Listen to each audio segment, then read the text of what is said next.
ഭഗവത് കൃപ. ഒരു ഇരുട്ടുമുറിയിൽ കത്തിച്ച ഒരു തീപ്പെട്ടിക്കോൽ ശതാബ്ദങ്ങളായി കൂടിക്കിടക്കുന്ന ഇരുട്ടിനെ പെട്ടെന്ന് മാറ്റുന്നു. അതുപോലെ നിരവധി ജന്മങ്ങളിലെ പാപസമൂഹങ്ങളെ ഭഗവാന്റെ കൃപാദൃഷ്ടി അനായാസേന കഴുകിക്കളയുന്നു. മലയമാരുതിനടിക്കുന്ന സമയം കാതിലുള്ള സകല വൃക്ഷങ്ങളും ചന്ദനവൃക്ഷമായി മാറ്റപ്പെടുന്നു. എന്നാൽ കാതലില്ലാത്ത വാഴ, മുള മുതലായവ മാറ്റമില്ലാതെ നിൽക്കുന്നു. അതുപോലെ ഭഗവത് കൃപാവർഷമുണ്ടാകുമ്പോൾ ഭക്തിയുടെയും നന്മയുടെയും ബീജങ്ങളുള്ള മനുഷ്യർ പെട്ടെന്ന് പുണ്യവാന്മാരായി തീരുന്നു.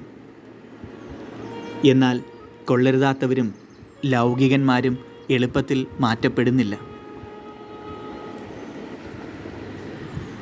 തങ്ങളുടെ അമ്മ കൂടെ ഇല്ലാത്തിടത്തോളം കാലം കുഞ്ഞുങ്ങൾ അവരുടെ മുറിയിൽ കളിച്ചുകൊണ്ടേയിരിക്കുന്നു.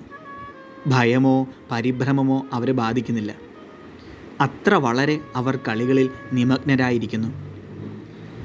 എന്നാൽ അമ്മ അകത്തേക്ക് വരുന്ന മാത്രയിൽ കളിപ്പാട്ടങ്ങൾ ദൂരെ എറിഞ്ഞ് അമ്മേ അമ്മേ എന്ന് വിളിച്ചുകൊണ്ട് അവർ അമ്മയുടെ അടുക്കിലേക്ക് ചെല്ലുന്നു.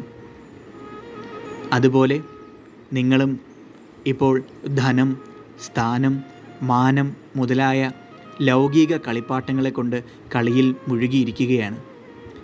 നിങ്ങൾക്ക് വളരെ ആനന്ദം തോന്നുന്നു. ഭയമോ പരിഭ്രമമോ നിങ്ങൾ അറിയുന്നില്ല. എന്നാൽ ആനന്ദരൂപിണിയായ അമ്മയുടെ ഒരു ക്ഷണാദർശനം ഒരിക്കൽ കിട്ടാൻ കഴിയുമെങ്കിൽ നിങ്ങൾക്ക് ധനത്തിലോ സ്ഥാനമാനങ്ങളിലോ താല്പര്യം തോന്നുകയില്ല. നിങ്ങൾ കളിപ്പാട്ടങ്ങളെല്ലാം ദൂരെ എറിഞ്ഞ് അമ്മയുടെ അടുക്കൽ ഓടിച്ചെല്ലും. ചെളി, ചേറ് മുതലായവ കൊണ്ട് തന്നെത്താനെ വൃത്തികേടാവുകയാണ് കുട്ടിയുടെ പ്രകൃതി. എന്നാൽ അതിൻ്റെ മാതാപിതാക്കന്മാർ അതിനെ വൃത്തികേടായിരിക്കാൻ സമ്മതിക്കയില്ല. അതുപോലെ ലൗകിക പ്രലോഭനങ്ങളുടെ ഇടയിൽ ജീവിക്കുന്നത് കൊണ്ട് ഒരുവൻ എത്ര തന്നെ മലിനമായി ഭവിച്ചാലും അവൻ്റെ ശുദ്ധീകരണത്തിനായി ഭഗവാൻ ഉപായങ്ങൾ ഉണ്ടാക്കുന്നു.